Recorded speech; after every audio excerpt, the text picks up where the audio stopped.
Yes. And that is about the price of internet. Canadians love to complain about their bills from their telecoms, and no wonder, because we do have some of the highest prices. And guess what? Prices are going up again. Bell is raising in April, Rogers in March, and TELUS has ended its bundling deal.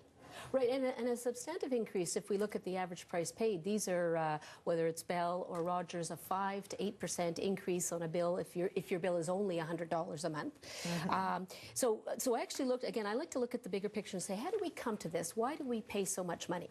So, because we are now the highest price, we pay the highest price in the world. Part of it is a leftover from political framework. The Conservative government was all about competition, and you see the CRTC continuing to say, oh, well, competition will resolve this. Prices will be forced down by competition. But we have 4 companies with them owning 85% of the market. So I'm not saying collusion, but they certainly can dictate the price of the market.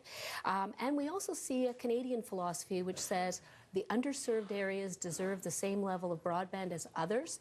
And so Rogers and Bell in particular, but all the companies pay into a fund, $750 million. And so I think what they've done is pass that cost through to us.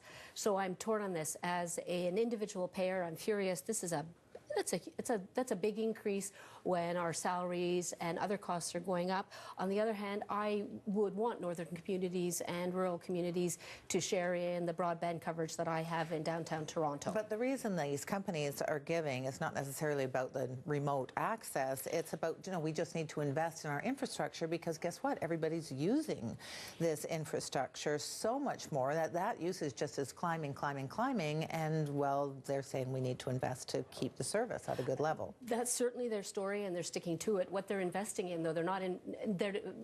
Bell could argue, well, we're investing in 5, and that's coming into midtown Toronto.